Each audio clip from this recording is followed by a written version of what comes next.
Hello and welcome to the fifth and final part of the Mark and Me Download Festival podcast specials. Now, this has been a big week. You've had in total now 15 interviews with various different bands recorded live backstage at the Liquid Death Download Festival, and I've had an absolute blast. The response has been unbelievable. I'm so grateful to all the bands that have shared the episodes, people that have liked the updates, and just the overall response. It's been a dream come true, so thank you everyone. Now hopefully you've come back off the 4 first episodes where you've got 12 interviews, and now you're ready for the final batch, because so far you've had interviews with Royal Blood, Funeral for a Friend, the Callous Dow Boys, Health, Those Damn Crows, Froze Mode, Harriet, Fear Factory, Holding Absence, Wheatus, Alexis on Fire, Sum 41, and today you get 3 brand new interviews. So joining me today on today's episode is Alien Weaponry, Creeper, and finally, to round it all up, the secret set band themselves, Parkway Drive. It doesn't get much bigger and better than this. And my God, I really can't wait to get to these for you. So I want to kick things off with Taranga and Lewis from the amazing Alien Weaponry.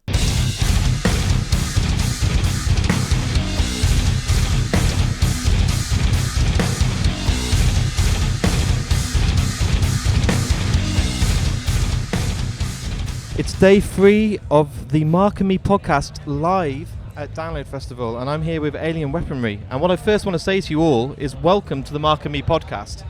Thank you very much for having us. Thank you for having us. It's a pleasure to see you both. It's bright and early. It's at the moment not raining, which is a hell of a fucking start to the day. How are you both feeling? So we have already Your played set's our been, set. yeah. I think we're feeling pretty happy. Heaps of people showed up. That's always good. I mean, it's good that people weren't just hungover sleeping in their tents, you know.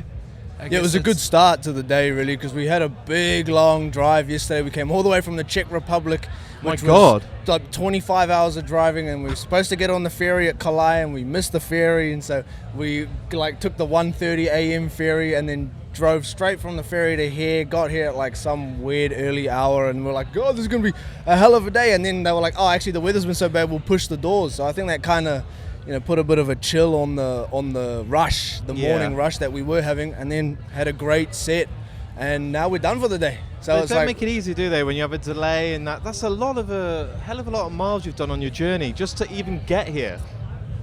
Yeah, I mean, I think, we arrived basically 15 minutes before originally we were supposed to be loading in. Right. So we're like, oh, fuck, like, we're not going to get our shit on fine. stage. Yeah. Have you kind of had time to even digest the set? I know obviously it was this morning, but have you got that feeling to kind of take a step back now and think that was amazing? Like, we had more people than we thought. It was sounding great. It didn't rain. Did it feel like you need a bit longer before you can kind of digest it? Are you in the moment now thinking, fuck yeah, that was awesome?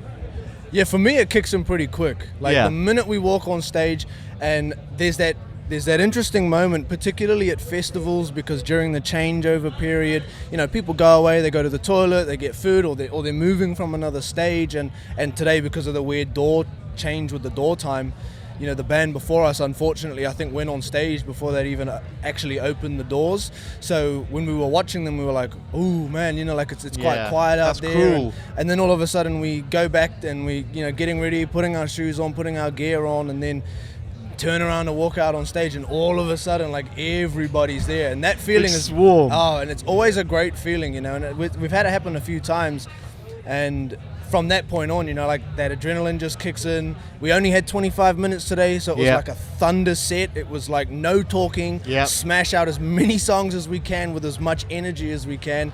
Crowd were cheering, and moshing enough given the weather conditions. It's early as well. Everyone's still a bit like, oh. That's right.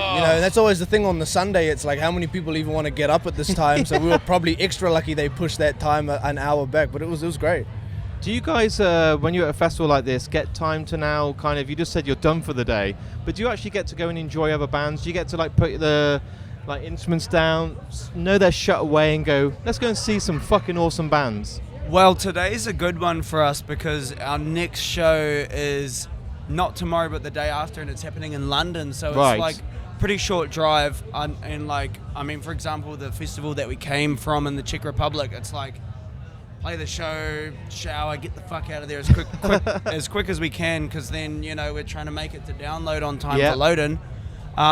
But, you know, I think we'll be able to sort of enjoy some bands for the rest of the day. Doesn't that feel good?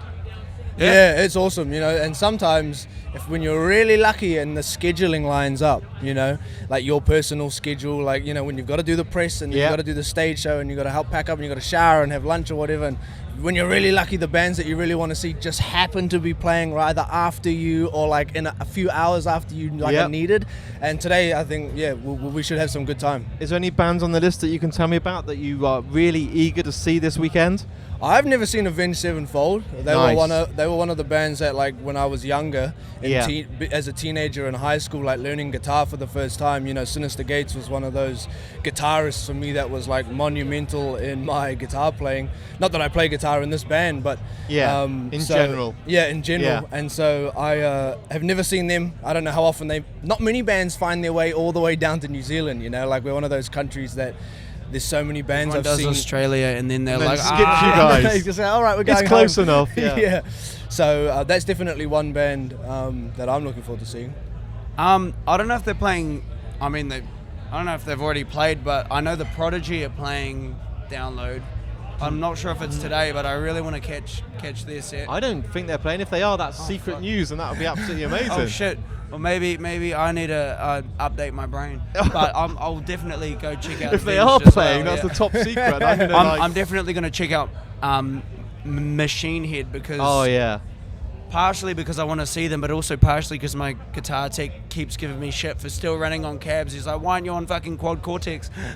That's amazing. And like you can see, we're all big fans of Machine Head. They're meant to be doing, I think, because there's been a few cancellations of movement, I think they're doing like an hour and 20 set, so it's like an extended set. So if you're a fan of Machine Head, you're going to get to hear all the hits. Nice. Okay, nice. I want to pick up on something you just said as well. With this podcast, what I normally do on the format is take it right back to the start and learn about your, childhood and the albums you listen to.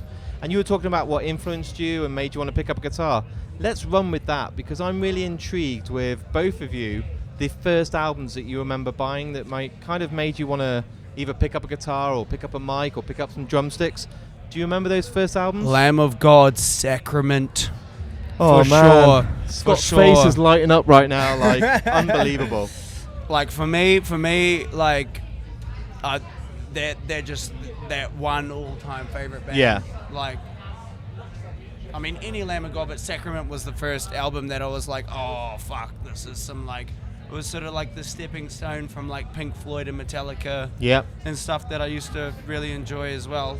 That I still do enjoy, but it was like, oh, shit, like, heavier music exists, That's a hell of an album, man. And what about yourself? For me, the very first album I bought was Michael Jackson Thriller.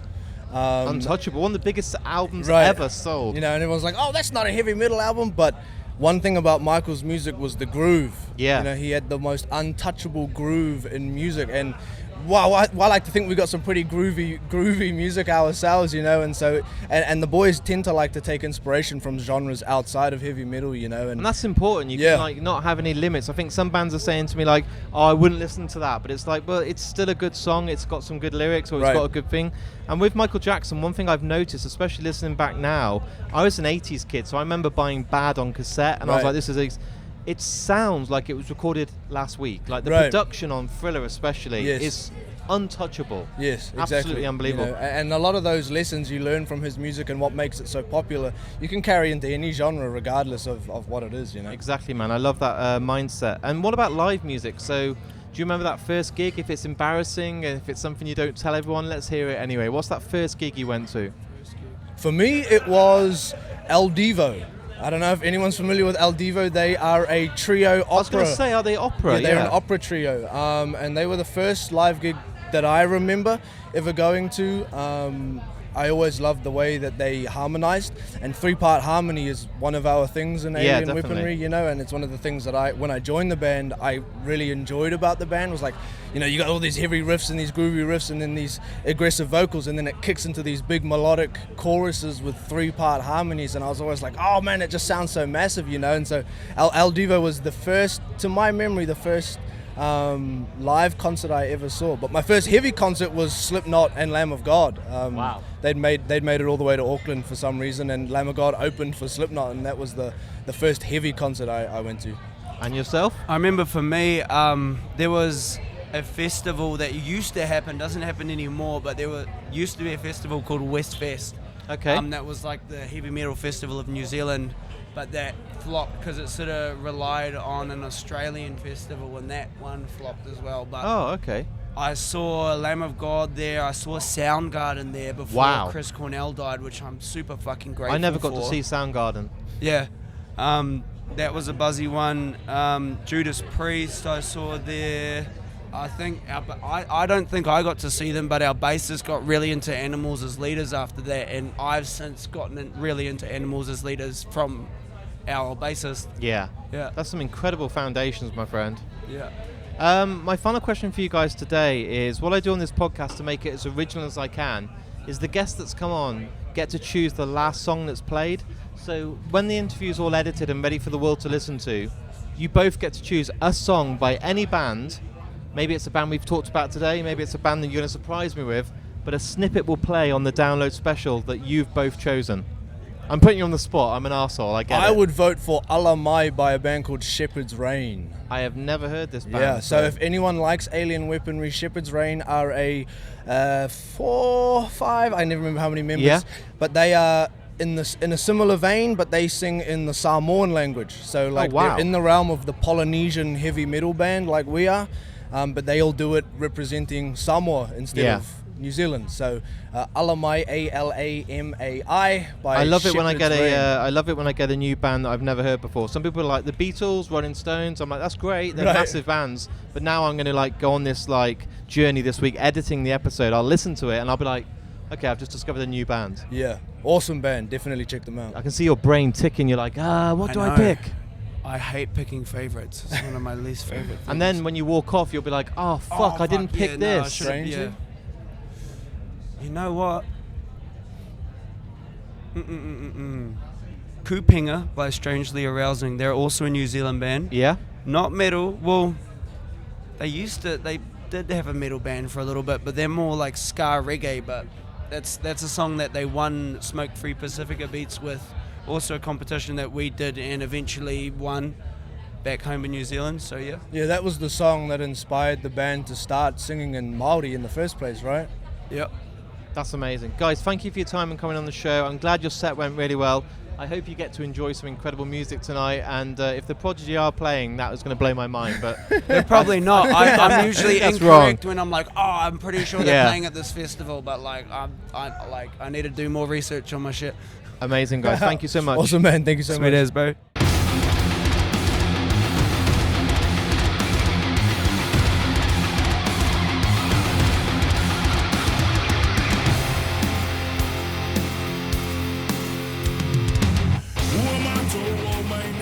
So there's my first interview with the awesome Alien Weaponry.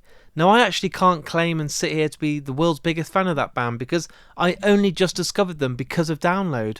My good friend Scott told me about them, said you should definitely get him on the podcast. I have full faith and trust in this guy, he's my best friend. I did it, I interviewed the band, I then listened to them, and my god, I've absolutely loved everything that I've heard of them since. They are unbelievably talented, and I really hope it isn't that long until I can see them at their own gig in the very near future. Next up for me is one of the biggest bands of the weekend. The response to this set was incredible. The hype behind this band is unreal. A good friend of mine, James, that runs 2000 Trees and Art Tangent, thinks this is one of the biggest bands on the planet, his favourite band, and a band that could be a future headline at one of his festivals.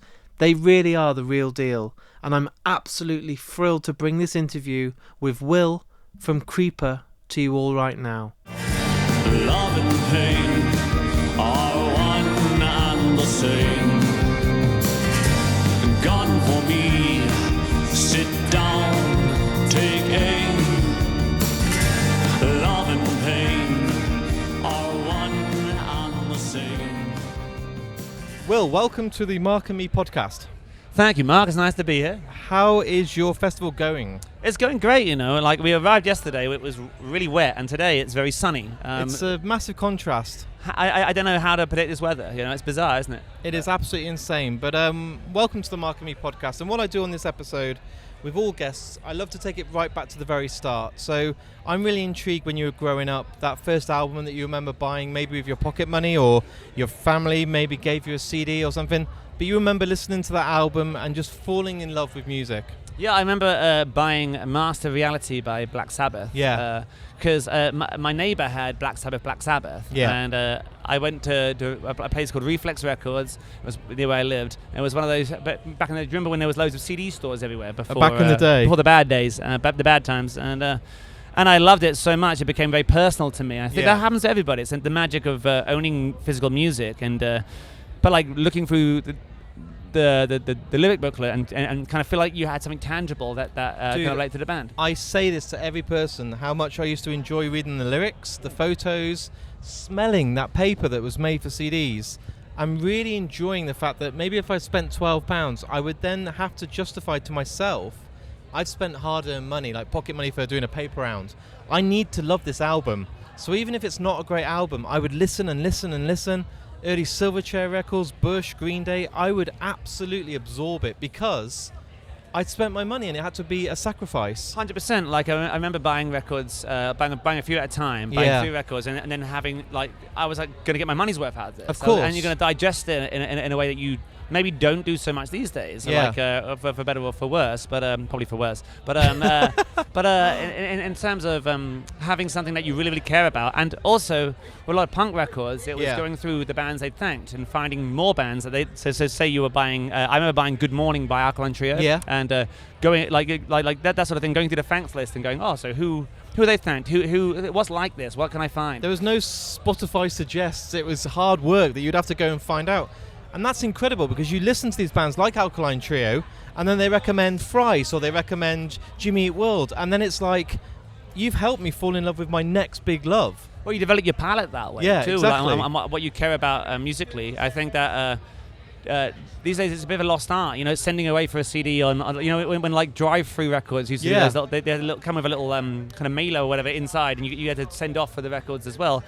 I remember that feeling of feeling really important and tangible, and music being more than something you listen to for 30 seconds and then skip, you know. People are listening now being like, these two granddads, I know. What the hell are they talking about? CD? What the fuck is that? Remember those? Yeah. But live music is where you can't get that. So it's a nice thing that you actually, nothing can change. They can't take that away from you.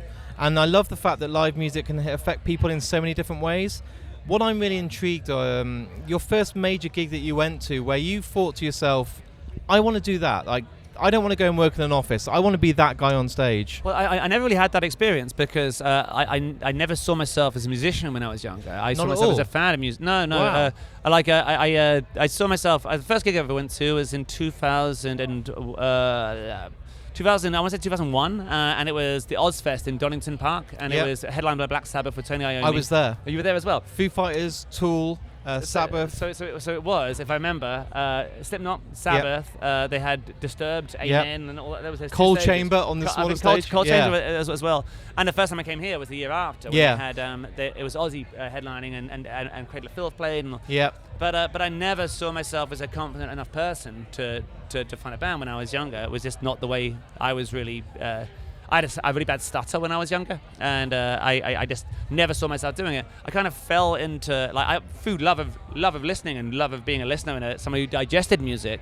I was somebody who was a big fan of it, but I never saw myself I could never have imagined that I would be on the journey I am, and it led me to doing this. You know. How did you find the confidence to always keep telling yourself, like, I'm going to overcome this, I'm going to make sure that, like, this isn't an obstacle that stops me achieving my dreams? Well, I lived a weird life, like, where I think that originally I wanted to make films because I never wanted to be, I didn't want to be seen a lot when I was be hidden younger. behind the camera. Yeah. I would love to have been someone who, and I still sometimes long for that now, where, like, it's, it's not as much about me, and not because it's not a selfless thing. I can talk forever, of course, and you can tell right now. But but I didn't like the idea of constantly being viewed and judged on how I looked and all those things. And being able to speak on stage was very difficult for me. I had to slow down. To this day, when I'm on stage, I slow down the way I talk on purpose because I fall over my words, and even though I got over my stutter and stuff. It's still very difficult for me, and it's a challenge kind of I live with. But I never saw myself, I want to be a rock star. I came from DIY punk and punk rock, and I filled in for a band, a singer who was they were kicking out, and then he was like, can you sing at this show? And I did, and then it kind of rolled on history, from there. yeah. It was an accident, you know. Do you realise, being able to take a step back, especially as an external source and not being in a band like yourself, that you guys are on a real fucking huge growth? Like, I'm not just saying this because you're here. We had this conversation with Darren and Scott before. You're a band I put as a second stage headliner in the next couple of years. I truly mean that, my friend. Like, the hype and the build, especially James from Arctangent and 2000 Trees, you're his favourite band. Like, you are going to elevate at a scale, I think, that you're not prepared for. Oh, thank you. I appreciate that. I mean it. But I don't. The thing is, I think a lot of the time when you start these things, and for me, it's always been like an art project, and I try to see it as such. So like to me, like a song is king, and the thing you're making is always what it's. That's what the victory is when you walk away with something that you really love. Some of the things I find very difficult, I find touring very tricky, especially as I get older. Like, it's a real mental gymnastics you do to get through those things.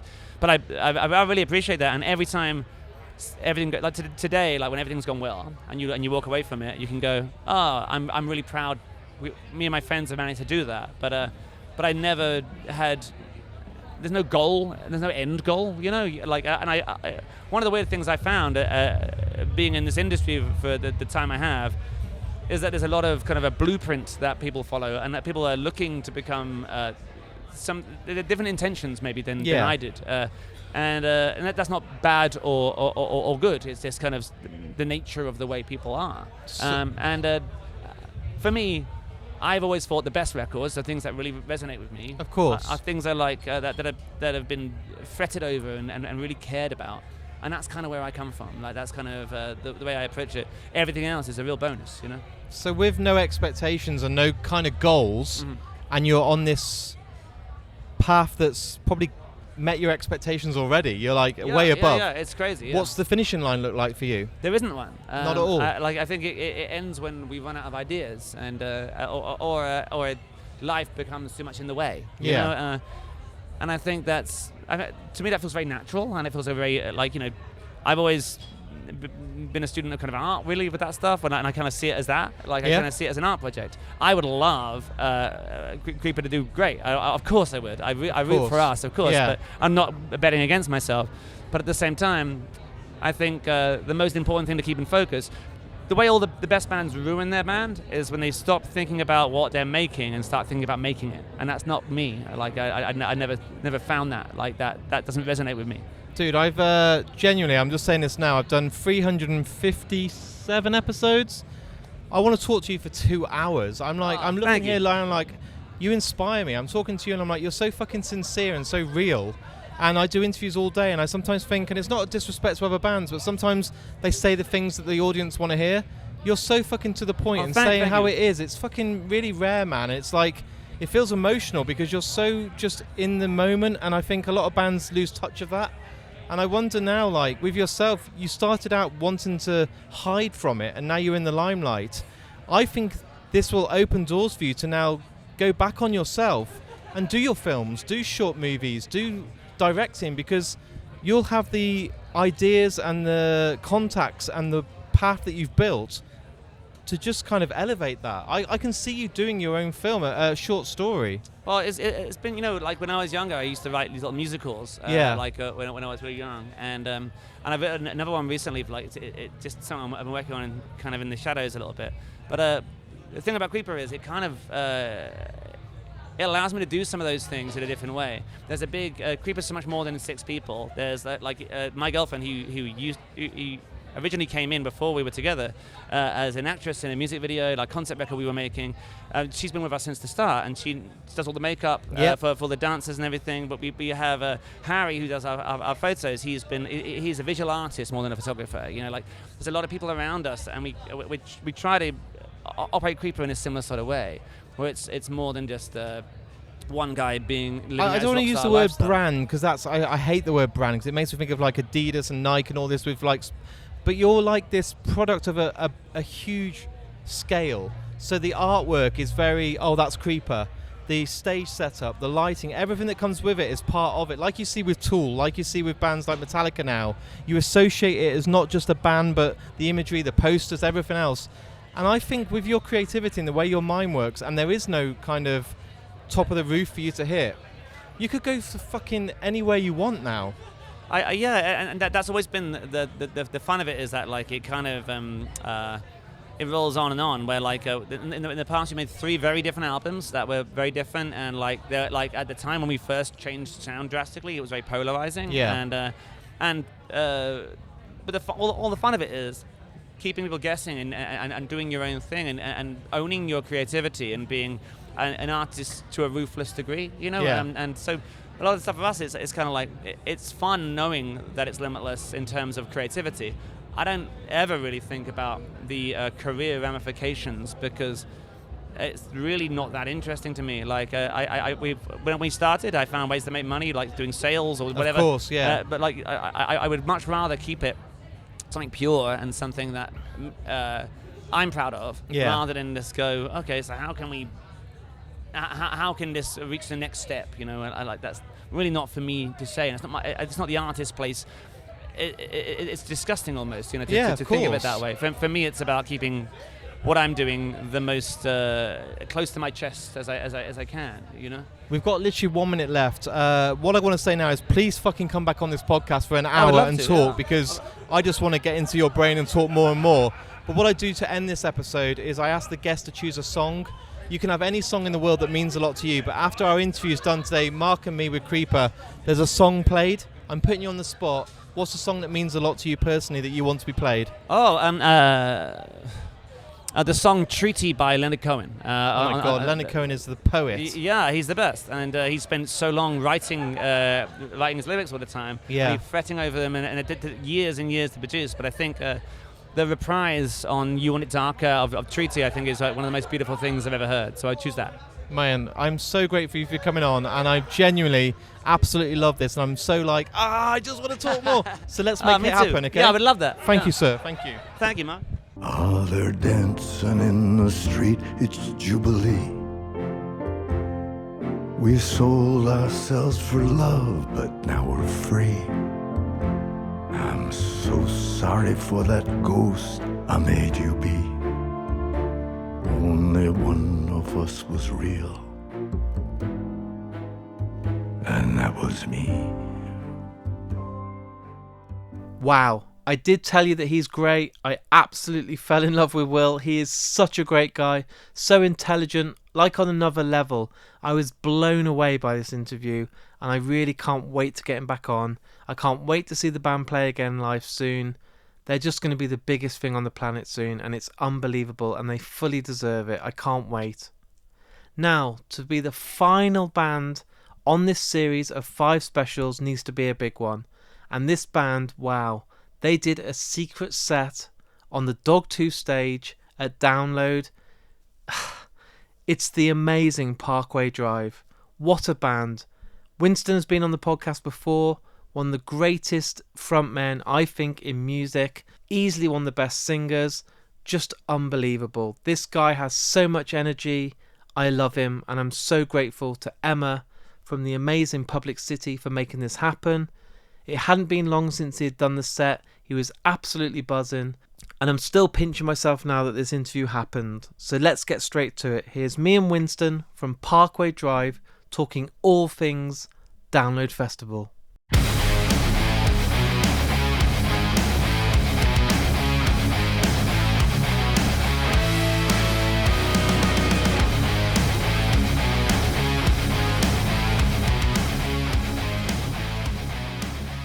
Winston, welcome back to the Mark and Me podcast. Thanks for having me back. It's an absolute honour. Obviously, you're going to get this question a lot, but how long ago was it that this was actually a signed, done deal for you? Everyone's asking that. You know what I mean? I can't remember, to be honest. No? It wasn't super recent. It's been in the works. Yeah. But yeah, it's a long time. We've kept our mouths shut for a while. you know when someone says to you, "Don't tell anyone this." Yeah. My first reaction is like, "Oh man, I'm going to slip up at any point." Yep. I love the way that you guys did this today with the old getting out of the van and then just kind of, where are we playing today, guys? It's the like incredible downloads. acting. I think you the might phenomenal get agencies now asking you to go into 100%, films. man. Yes, the definitely. next Leonardo DiCaprio. Yeah, that was only our third take as well. That's how quick we were. That's so amazing. good. when you then pushed that publish button, you saw Yep. the notifications. Yep. Did you get any kind of anxiety or like kind of panic? Because then it was real. Nah. Nothing? Nah, nothing. Like it was more like I've known about it for a while. Yeah. It's more a really cool opportunity. Yeah. Like, yeah, we're a big band now. Of we course. Subbed this last year. Yeah. Show's wild, awesome. I like just playing. Yeah. The thing is, everything that we've put on top of 5 guys on stage is additional to what we love. Like, at the base of it, we still just love playing our songs and vibing out with people. And getting the opportunity to do that at Download is pretty unique. Like, it's really unique. So it's not something where I'm like, ooh, anxiety. It's like, I was just stoked that we got the opportunity, man. Like, it's a really cool slot. Do you know what? So, like, I was thinking earlier today, it's incredible to be on the second stage headliner and all this, or a sub-headliner, but a secret set band is a legacy that's like no one else can really touch. Yeah, that's so it. We talked today about, Metallica did it. Yeah. Now it's Parkway Drive did it, and no one, only one band can pretty much do that every year. Yep, that's so it. I feel like you've created this bit of history today of like, well, Parkway Drive have now got that crown on. Yeah, that's the thing, and it's like the very fact that we're in the conversation to be able to do it. Yeah, is like, I was like, hell yeah, like I would have done it even if it wasn't a secret set, but like it is the thing where it's a. There's a lot that goes. It's one thing going, oh, it's a secret. Yeah. But it is exactly what you said. Like, it's the Download secret. It set. is. That's a very different proposition to just a random like underplay show. So it's just really like it's another very cool event that like it's very hard to explain. It just makes you happy. How was it the moment you went on stage? Because obviously it's been a long time since you could play to such a small crowd. So intimate. Oh, super intimate. Were you like, fuck, they're like crowding out everywhere. Like the pictures I've seen and the response is like Pantera last night on the second stage. It was too busy. It was like, these guys need to be on the main stage. But you were like, let me take that and just put this on another level. Like, we're in a little tent and we should be on that main stage. It was like, I had no real expectations. Because, like, here's the thing as well. You said it before. You're like, our bar was Metallica playing. Yeah, I'm of course. We are not Metallica. like you don't. We could just be playing a cool gig. That's it. But then when we rocked up, and I'm like, fucking hell, the crowd's just way out of the tent. It seemed just like crowd with a tent just like plonked on top of it, kind of, just like wearing it like a hat. So, that was really cool. And the vibe was just like, I'm looking out of the tent at people climbing like flagpoles outside of the tent singing along, and I'm like, Jesus, I kind of underestimate what this band means to people sometimes, and that was a really nice wake-up call. Like, I think it's like this luxury as well for you, because you kind of get to take a step back and go back to your roots when you started out playing gigs like this, and it's not something that people can really expect of you anymore. No. Some bands sometimes tease and go, we're doing an intimate tour. Bands like Enter Shikari, and they do smaller venues, they sell out in seconds, and then you leave a lot of fans frustrated. That's it. But today, you're the winner, because you're not leaving anyone frustrated, because it's like, well, this is our chance. Come if you can. If you get in, it's a bonus. If not, you can still say you were there. But it must be amazing for you. You must be like, this is like going back in time. Yeah, that really was it. Because it's something we've been trying to figure out over the last couple of years. It's like, you can play the Underplay tour, and you can do 8 nights at like 1,000 people, and you sold 8,000 tickets. But like, I mean, if you're doing more than that, then people are actually missing out, and then you feel like a dick. And the reality is, you just have to tour all year just to make it up. And everyone, really. Yeah, and you kind of can't. It's just like like you can hear from my voice already. Like I know. Sometimes shit just goes wrong, Yeah. and it becomes harder and harder to be able to just do that thing. Like actually just to do it.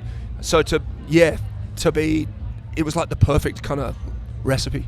So, how do you kind of digest something like this? I mean, I know I can see from you now, you're still buzzing. It's still like your voice is absolutely fucked. Yeah. But I wonder how you can kind of put this to bed eventually and be like, we've got another show to do. We need to now go back to the kind of drawing board and be just normal. Yep.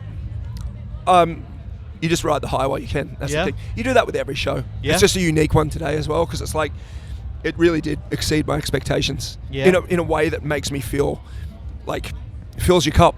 Yeah. Like it really, like it was playing it and seeing the reactions. Yeah. And seeing the reactions to not just like the crazy spectacle. Of course. Because like you obviously create the spectacle to like elicit a reaction to go with the music, but you like take it all away. And this is us. And our very base art form. And the reaction and the connection's still there. Like it like really just goes bang and just like smacks you. Do you know, I read a lot on social media, Facebook, Twitter, Instagram. You get absorbed in it. And I see people talking about the legacy of bands at Download have always been your AC/DCs, your Metallicas. Yep. Last year they had Bring Me the Horizon that gave them this opportunity for them to step up and have new blood. Yep. Everyone, when I read these comments, is always saying, it's your turn soon. I truly believe this is what the people are saying. This is what the general public that buy tickets, that give their money, are saying. Parkway Drive are at that stage, like Sleep Token, where you're ready to now be elevated into that. Does that make you fucking shit yourself, or are you just like, bring it on? Oh, bring it on, 100%. Yeah? Like, I know, like, this is kind of like, I've said this a couple of times, but I feel like this is almost the end of, like, this era of what we're doing. And what we have planned going forwards is a whole nother beast, and it definitely belongs exactly where you said. Now, whether or not we're worthy of that is up to other people. You are worthy. You are worthy. Thank you very much. I feel like Wayne's World. You're worthy. Yeah, you man, are. you're worthy. That's the thing. I'm never someone to toot my own horn, but at the same point in time, I know we have way more to give, and I know that like it's not something that I'm like, oh god, oh no, like. Yeah. I love the way that you were like, fucking bring it on. 100%. Like, well, what are you going to do? Like, you can't live in fear, and we've been doing it for a long time. That it's like, I feel like we just get better at what we do, and we become more focused and getting told to wrap it up. So what I'm going to do is ask you to pick a song like you did on the last episode to be played out at the end. Any song, any band. You got less than a minute. It's like a countdown. But as this is all edited and the world's ready to listen to Parkway Drive on Mark and Me Returns, you can have any song by any band. What's the one that just came to your heart and your soul? Journey, Wheel in the Sky. Boom. That's a huge one. Dude, thank you so much. Amazing today. Legend. Fucking unbelievable. Cheers, thank you so much. Well, it's been a long week. I've had 5 interviews for you all, and that is the final one. Yes, Winston McCall from Parkway Drive. What a legend he is. Easily a future headliner of the whole festival. This band are immense. The tent was absolutely rammed. The hype of the whole festival, knowing that they were the secret band, was unbelievable. And it's just an amazing moment that has truly made the history books at Download Festival. Thank you so much to everyone that has made these specials happen. Today especially to Matt and Hannah from Hold Tight, and my God, Emma from Public City. I love you so much. I'm so grateful for all the stuff you do. These specials and all the podcasts for Mark and Me wouldn't be where they are if it wasn't for you, and I'm so, so grateful. Also, a massive shout out to the awesome Scott and Darren for coming along for the whole weekend, being such legends as always, my 2 best friends on the planet, and they went the extra mile. They worked so hard, had a great time in the press tent, made some incredible connections, and all the feedback from the PR managers and bands were just how great and efficient these 2 were, so thank you so much. And also a massive thanks to all you guys at home who've took the time to listen to these 5 specials and all these interviews over the long week. My God, it was so much work, it took so long to edit, but I'm so grateful and I'm so happy with the way they've all turned out. One of my best and most successful weekends, and that isn't it. I know more things are going to come from these specials, and I'm so excited where the journey goes. But as I sit here right now, I started to get the blues. I'm like, I miss the festival. I miss recording interviews. I miss these bands. I miss hanging out with people like Saplin and all those guys backstage that are like our sort of press neighbours. I miss all of it. So maybe, just maybe, I've got one final download interview for you. And it isn't going to be part of the specials. It's going to be its own episode in itself because we got a long time with this band and it justified to be its own thing. So I'll tell you what, I'll bring that out tomorrow. As you're listening to this, you've had 15 interviews, but you get just one more, okay? And don't say I don't give you much. But in return, I need you guys to share these episodes. Go on Facebook, Twitter and Instagram. All the links are on markandme.com and share. Wow. It's been hell of a week and it isn't quite over. Like you just heard, there's one more episode to come. But until then, look after yourself, everyone. Take care, and I'll speak to you all very soon.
Tomorrow